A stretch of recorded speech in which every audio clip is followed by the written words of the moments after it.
Let me paint a picture you know all too well. It is 8 in the evening. You have just survived another chaotic, completely unpredictable day. Your boss sent a passive-aggressive email. The traffic was a nightmare. The news was exhausting. You finally collapse onto your sofa, your body heavy, your brain running on 1% battery. You grab the remote and open your streaming app. Before you lies a practically infinite library of human creativity, groundbreaking documentaries, award-winning dramas, psychological thrillers that everyone in your social circle is obsessing over. You scroll. You read a plot summary. You scroll some more, and then a strange, almost suffocating feeling washes over you. The mere thought of learning a new protagonist's name, figuring out the rules of a new fictional universe, or deciding whether that suspicious background character is actually the villain feels physically draining. So you surrender.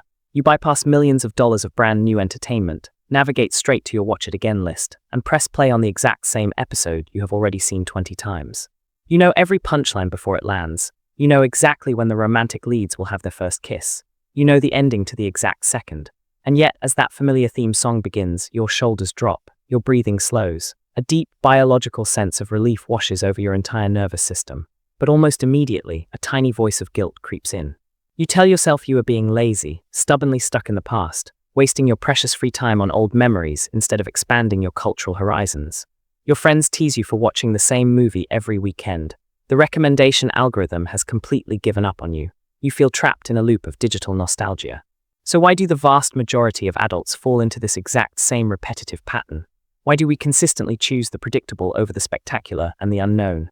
The answer lies in a mechanism deep inside your nervous system, and once you understand it, you will never feel guilty about this habit again. For the longest time, the world has categorized this behavior as a simple, slightly embarrassing case of being a nostalgia junkie.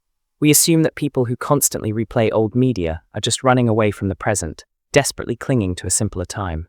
I used to believe this about myself. I would feel a burning sense of shame when colleagues discussed the latest trending thriller's mind-bending plot twists, knowing I had spent my entire weekend watching the same sitcom from the early 2000s for the 8th time in a row. I genuinely thought I was intellectually stagnating, but nostalgia is merely the surface-level excuse. It is the lie we tell ourselves because the actual biological truth is far more complex and far more telling about how we live our modern lives. If you were to put your brain into a scanner while you desperately scrolled past hundreds of new titles only to click that familiar thumbnail, you would not see a lazy brain. You would see a brain that is completely and utterly exhausted.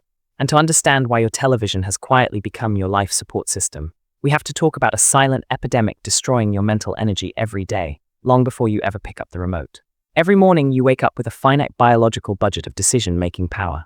Your prefrontal cortex, the part of your brain responsible for logic, reasoning, and making choices, operates exactly like a phone battery. And modern life is an absolute battery drainer. Psychologists call this decision fatigue. The average adult makes roughly 35,000 conscious and unconscious decisions every single day. You decide whether to hit snooze. You decide what to wear.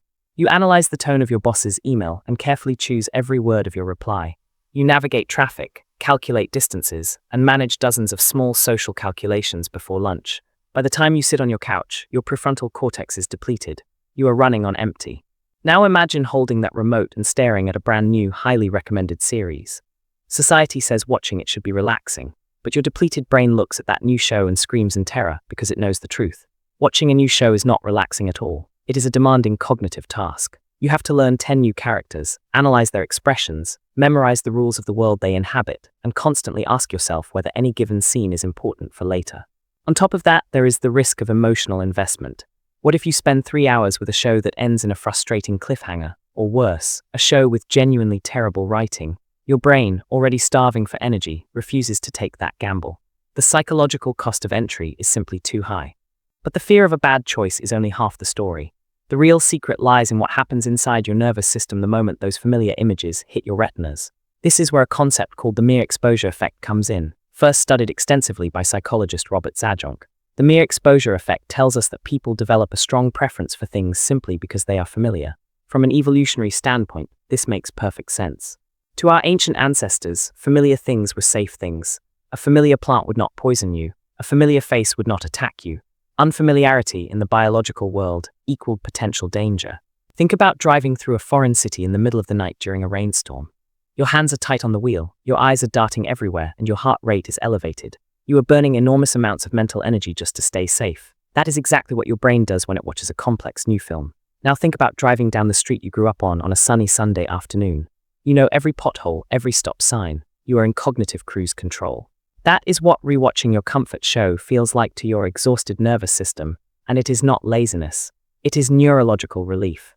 I went through a particularly brutal period in my own life, a time when my career felt unstable and my personal life was falling apart. Every day felt like walking through a minefield of unpredictable chaos. For 6 straight months, I did not watch a single new piece of media. I watched the same 4 movies on a constant rotating loop. I felt pathetic at first, but looking back, I was not being weak. I was self-medicating. I was using the rigid, unchanging narrative structure of those films as an emotional anchor. I needed a world where the good guys definitely win, where conflict is resolved in exactly 90 minutes, and where the rules never change.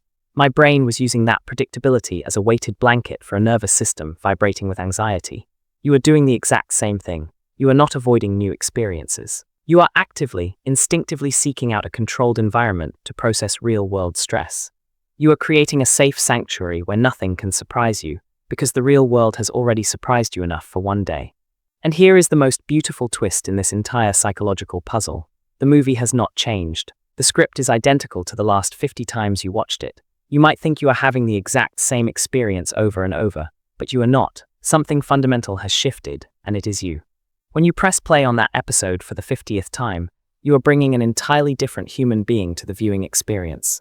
Think about a film you loved as a teenager. You probably cheered for the rebellious youth fighting against the system. But when you watch it in your late 20s or 30s, after paying taxes, surviving heartbreak, and carrying real responsibilities, you suddenly find yourself sympathizing with the strict parents, understanding their fears, crying at scenes that used to bore you. The art did not grow up. You did. Your comfort show is not a crutch keeping you stuck in the past. It is a static, unchanging baseline that reveals exactly how much your own empathy, your own perspective, and your own pain have evolved over the years. Sometimes the experience goes even deeper. Sometimes you are not just watching a show, you are grieving. You might be revisiting a comedy you watched with a friend who moved away, or a film introduced to you by someone you have lost. The familiarity acts as a bridge to a previous version of your life. You are checking in with yourself and with the people you have loved. You are performing deep, unconscious emotional regulation, taking the chaotic, terrifying feelings of real life and placing them inside a neatly structured story where the conflict is always resolved and the good guys always win. When the real world is completely out of your control, you are brilliant enough to manufacture a sense of safety using a loop of pixels and sound. That is not intellectual weakness. That is a biological superpower. It is a highly evolved survival instinct keeping your nervous system from collapsing under the weight of modern existence. So the next time you reach for that familiar thumbnail at the end of a brutal day, do not judge yourself. Your brain knows exactly what it is doing.